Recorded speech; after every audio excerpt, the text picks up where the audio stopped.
What's up, everyone? It's your favorite marketer and podcast host. My name is Prit. I'm the author of 0 to 4 Figures, a marketing strategy consultant, and a digital entrepreneur. A few of the roles that I do take on: I'm a podcaster, a YouTuber, an Etsy shop owner, a Skillshare teacher. All of the links are in the description box below if you would like to check it out. On this podcast, I shuffle between giving solo podcast episodes and bringing in experts to give you actionable steps on various marketing, business, mindset strategies to help you grow the business you love. So today is going to be a solo podcast episode where I'm going to be talking about 5 ways or 5 secrets to make better decisions for your business. All right, so first let's talk a little bit about why is it important for us to make better decisions for our business.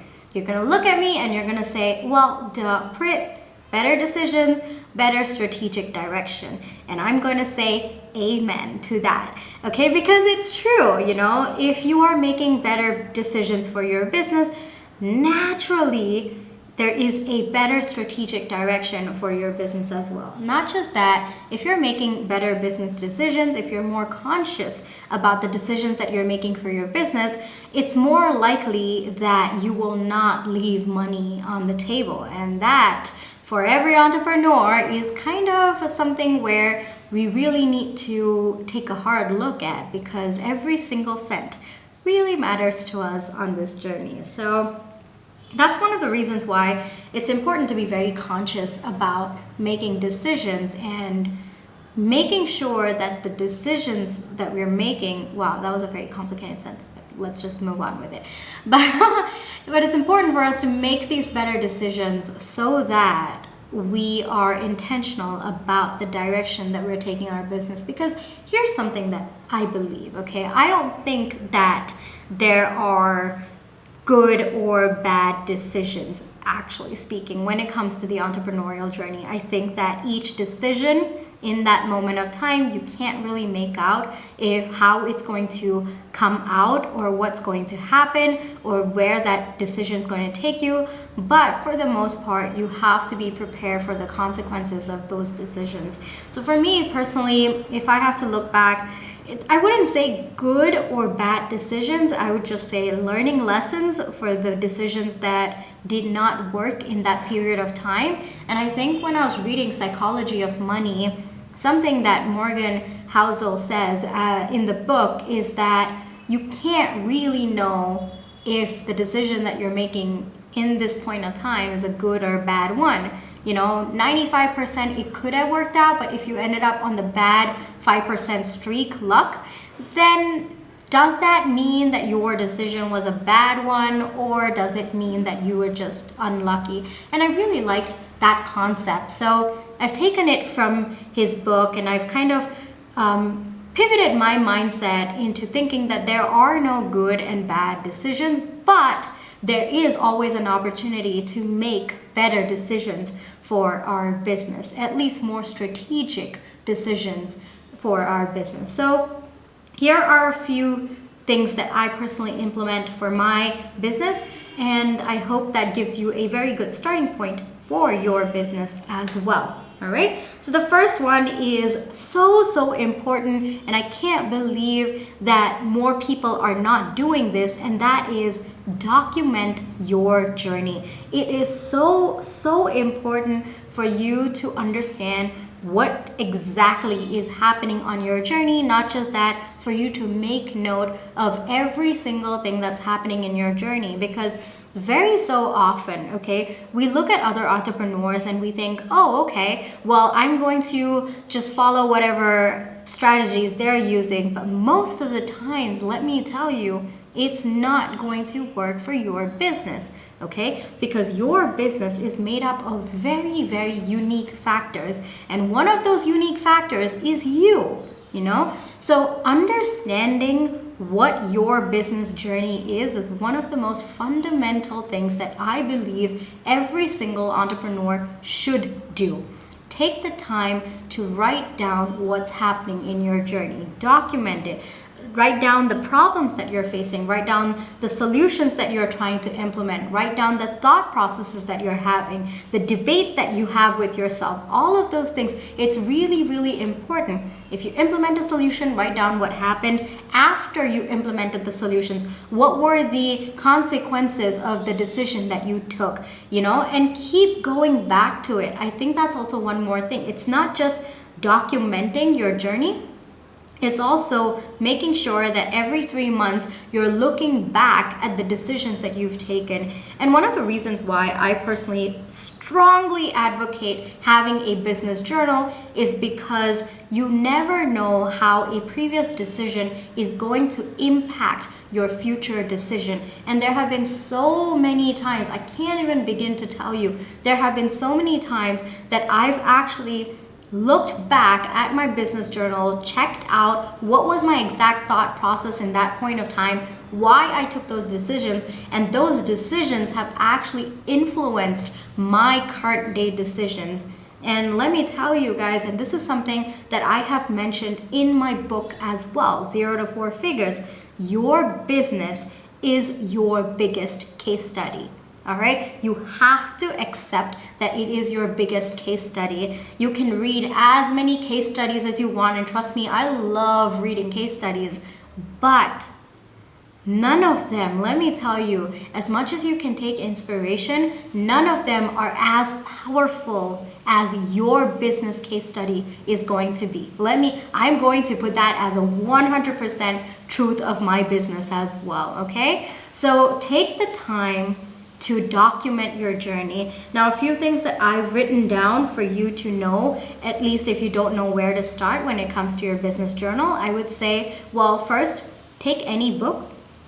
I personally take a 300-page book. It's a pretty big book because there's just so much to write, and as much as possible, you don't want to keep shuffling between books. So I take a big book and I just start writing, and I put the date. If necessary, I put the time in as well. I write down, okay, what's happening? What are the problems that I'm facing? What are my thought processes at this moment with respect to that problem? What are the ideal solutions that I feel in this point of time? Why am I thinking of taking those steps? What do I think in this moment of time that is going to happen if I implement those solutions? What are the internal factors? What are the external factors affecting this decision? What are my thoughts? Why am I taking this decision? That is very important, guys. Why are you taking that decision, or why have you come to that conclusion? And of course, it's important to go back every once in a while and write down the outcome of whatever decision that you have taken in that point of time. Okay, highly recommend this. This has been a game changer for me. I personally have been doing it right since day one, and let me tell you, it has changed my entire business in ways that I can't even begin to tell you. And it's only when you actually implement it that you will know how powerful a business journal is. Even to this day, I've got, I think, 2 business journals that I've already filled up, and I'm on my 3rd one. And I go back almost every other day. I keep specific days to go back and look at what's happening and how to go about it. So I will say this again and again and again and again, but you really need to have a business journal. That is the fundamental thing, I believe, for every single entrepreneur, and that's something that I hugely advocate for. And I've also, if you read my book 0 to 4 Figures, I've given you an entire step-by-step process of how to implement a business journal for your business. Okay, so that was number 1. Number 2 is focus on the process. All right, a lot of times we have these goals, okay, big goals, and there's nothing wrong with having big goals, except that our focus sometimes is on the goal rather than the process itself. And I think that's where a lot of times when we are so focused on the goal, we have missteps that happen along the way, or we don't make the best decision for our business in that moment of time because we're just so emotionally invested in the goal that we forget or we overlook that the process is important as well. So for me personally, I say focus on the process. It's important to have goals, don't get me wrong, but it's also equally important for you to understand that the process is important. How are you going to strengthen the process? How are you going to get to point B? What are the improvements that you're going to make to point B? And that's also important, because as much as your results are important, sometimes you're not going to have the results that you are expecting. But having a stable foundation, regardless of whether the results are in your favor or not, total game changer. Okay? So focus on the process. That's number 2 for you. Number 3 is always take the time to look back at your previous decisions. All right? To make better decisions in the future, you've got to take a look back. You've got to go back and understand why you took those decisions in that point of time. What were the repercussions of that decision? What did it lead to? What did it not lead to? What were the pros of taking that decision? What were the cons of taking that decision? And how does it affect you in your present day? A lot of times, this is probably one of the biggest mistakes that I see entrepreneurs and business owners doing out there. And that is, they don't take the time to look back. And it's very important that we do that, because our journey is very, very, very unique. Absolutely unique. And that also means that it will continue being unique. And for you and me, of course, that uniqueness is something that we thrive on. We love it, right? But the con of it is that there's a lot of uncertainty that comes with this journey, right? There's a lot of things that we do not know can happen or just throws us off. When you take the time to look back at your previous decisions, what you're essentially doing is you're equipping yourself with all the information possible for you to make the best decision moving forward. More information, more power. Like I always say, data is power. Absolutely. And like I said, while there are no good or bad decisions, at least that's what I firmly believe in, I do believe that it is possible to have a decision that is well informed, or at least best informed in that particular moment of time. So that is what I would personally like to say as well. Okay, so that is number 3 for you. Number 4 is work to your strengths. And the reason why this is part of my list is because a lot of times when we look at other entrepreneurs, we think that we have to emulate them or we have to be exactly like them. And this is something that I've talked about in my book, 0 to 4 Figures as well, is that a lot of times you've got to take a second to see if your hero's strength is what your strength is. Because your journey, like I've mentioned before on this podcast episode, is fundamentally about you. It's unique because you are a factor in it, right? And when you are a factor for your business's journey, it also means you have to work to your strengths. So always take the time when you're trying to emulate someone you respect. And, it's natural. I do it too. But you have to take a second to see if it is your strengths. And let me give you an example. I think I mentioned this example in my book as well. And that is, for example, okay, the hero that you like, they are extremely persnickety when it comes to their routine. Okay, they have a very set routine in the morning, and it's just to the dot, to the minute. They are perfection itself.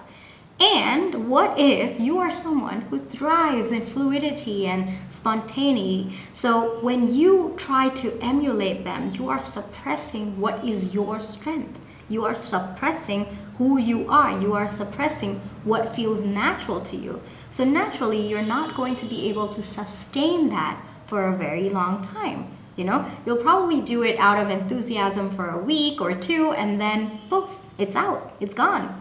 And that's just how it is, because you are changing your behavioral pattern. You're changing who you are to emulate them, and that's not your strength. However, if you too are someone who likes having routines, who likes to have every single minute of your day mapped out, then yes, absolutely, emulating this particular part of your hero would work well for you because it's working to your strengths. All right? So I definitely do want to say, of course, there are many ways to take this particular point, like working to your strengths.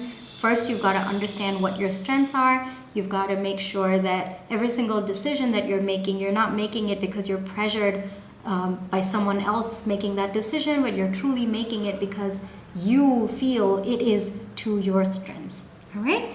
So that is one of that. And number 5, understand the gap in your knowledge and capabilities. And of course, seek help for it. All right? One of the biggest, I guess I would say, things about the entrepreneurial journey is that you've got to fundamentally understand yourself. You've got to understand what your strengths are, what your weaknesses are, how to work around it, how to overcome it. And most of the times, it's going to take a process for you to overcome it. So in the meantime, you've got to figure out steps how to work around it until you get over it. And it's a never-ending process, The weaknesses that I had when I first started out, trust me, more of them have come to my attention or I didn't know I had. And it just keeps going on, When you overcome one weakness or you work on one weakness, there's always going to be more that comes around, and it's natural. I don't think that a successful entrepreneur is not someone without any weaknesses. I don't believe that to be true. I believe that a successful entrepreneur knows his weaknesses so well that he knows either how to overcome it or work around it. And I think that is very, very important for us. And I think that also provides a very realistic view when we look at ourselves as entrepreneurs as well. So understand where the gap is in your knowledge or in your capabilities or your behavioral traits as well, For example, I will give you a personal example for this. Now, for me, I thrive in high pressure situations, okay? It's where I can really, really shine. But I've got this annoying habit that I have a tendency to leave things to the last minute, all right? So in a situation like that, I know that's my weakness, right? I thrive really, really well in high pressure situations, and that's a pro. But the con is I leave things so that I get to a point where it's high pressure. So what I essentially do is I make sure that my planning is on point. So if I know that I'm going to push it to the last date, I usually draw the deadline a little bit earlier so that in my mind, I'm still in a high pressure situation, but technically I've got a lot of time to finish it. So that's one small funny way where I overcome it's not overcoming it, well, it's working around what I perceive to be my weakness. And yeah, so that actually brings me to the end of this podcast episode. Those are 5 secrets for you to make better decisions for your business. At the end of the day, what I do want to say is it's always about having the most information on hand so that you can make a better decision. I think it all boils down to that. And information can come in different ways, right? You getting to know who you are as a person is also information because you're one of the factors that affect your business. So as much information as you can get, it's always just good to have, I guess I would say. So journaling, huge advocate for it. I highly recommend. Please do read my book if you have to. I'll put the link in the description box below if you'd like to get a copy of it. But there's an actual process of how to get started on your business journal in my book, 0 to 4 Figures. Other than that, you can catch me on my other platforms. I'm there on YouTube as The Marketing Nomad. Of course, podcast You're Here, The Marketing Nomad Show. I'm there on Instagram at The Marketing Nomad. Etsy, where I sell digital products for entrepreneurs and business owners just like yourself.